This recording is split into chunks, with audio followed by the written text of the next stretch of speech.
What's up mga carbs? This is Qzen.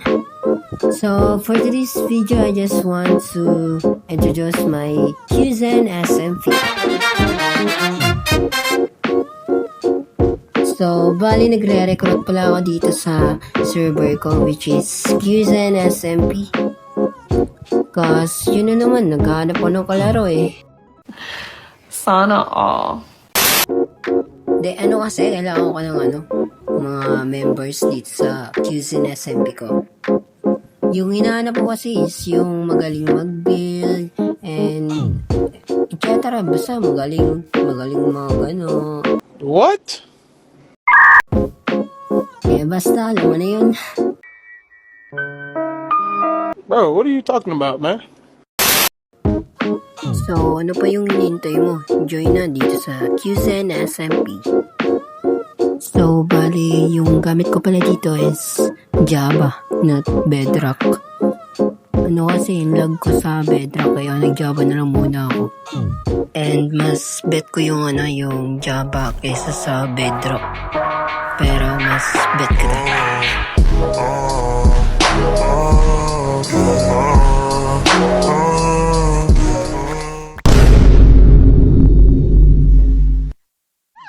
Sorry.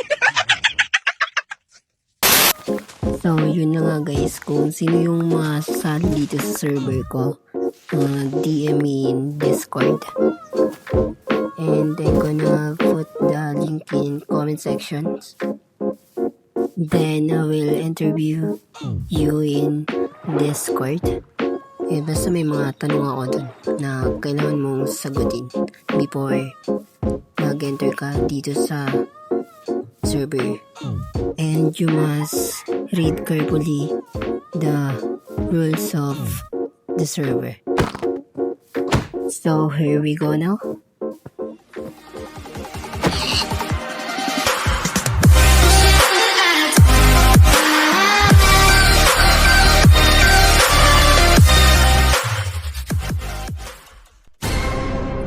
So andito na nga tayo sa ating Qzen SMP. So far, so bad.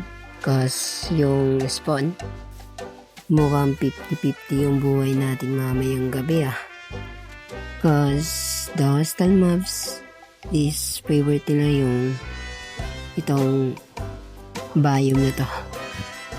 So nasa day 1 na tayo and kanina is kumuha ako ng mga tools, kumuha talaga ng mga puno, gumawa ng tools and etc.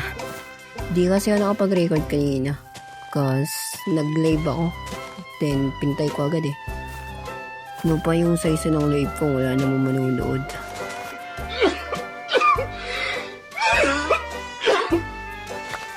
Kaya ngamper talaga mas masakit pa sa breakup.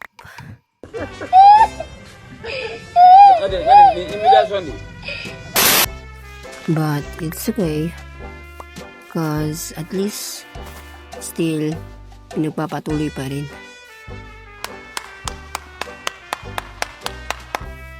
So yung ginawa ko dito sa maghapon is kumuha ko ng mga pagkain, then may nakita akong prank, so natrack ako.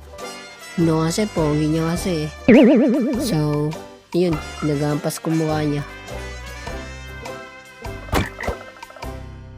Pagkatapos dun, habang naglalakad ako is may nakita akong cave. Sa kasamang palad, naabangan na pala ako ni Spider-Man.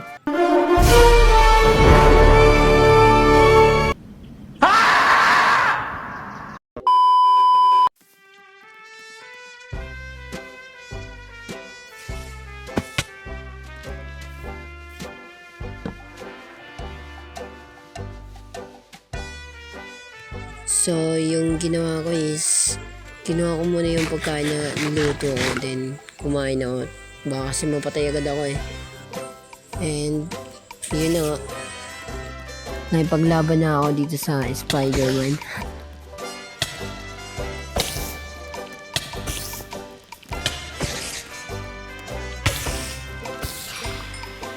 And then, may nakita akong iron.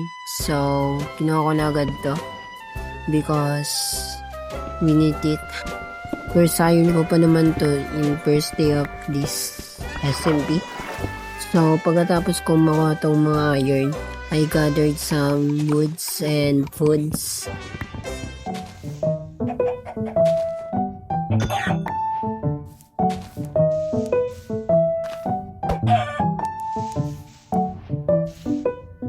Likot naman tong chicken na to.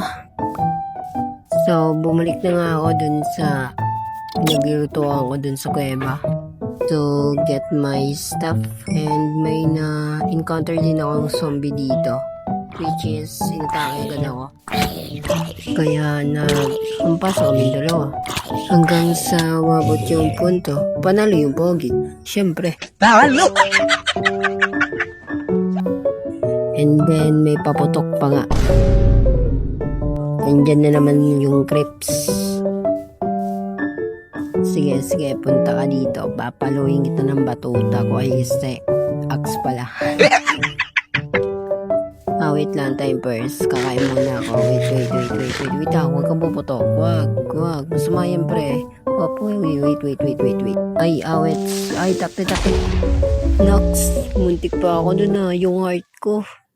Yung heart ko, mawawala na. Tapos, yung bawat ng hangin, na parang hinahangin yung utak namin, 3, 4.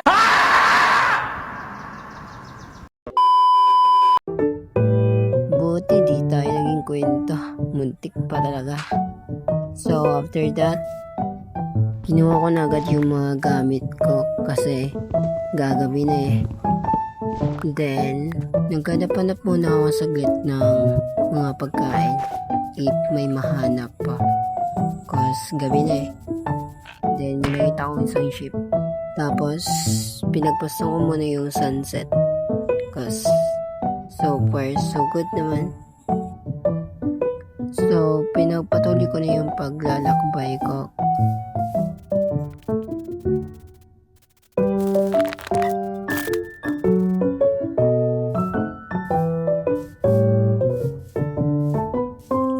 Then, dito is halos talaga 50-50 buhay ko dito eh. Daming mobs kasi. Kaya, tumakas na lang muna ako. Then, kumuha din ako ng mga vehicles for my food supply. And, pinagpatuloy ko yung walang sawang paglalakbay ko dito. Tagal pa kasi mag-umaga. Kasi maghanap ako ng village eh. So, kumuha na din muna ako ng mga coal. Then, pagkain sana. Kaso maraming mobs, so napasubo tuloy.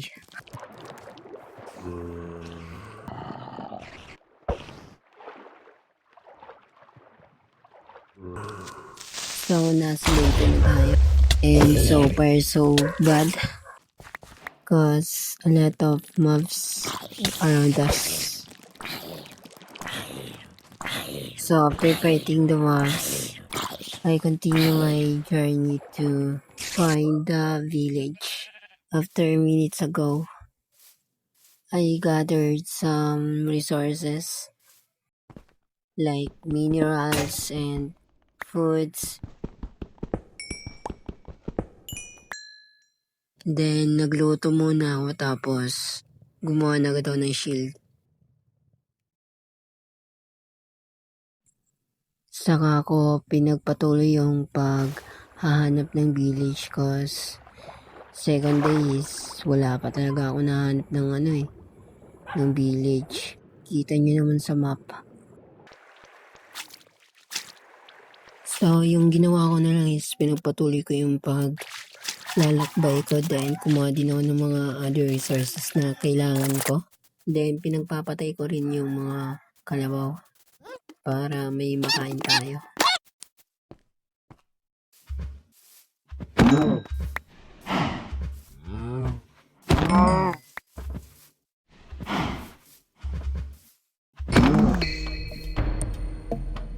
Pagkatapos naman is gumawa na agad ako ng bed kasi gagabi na. Kailangan natin cause marami namang mag-i-spawn na mga mobs. Then, natulog na agad ako.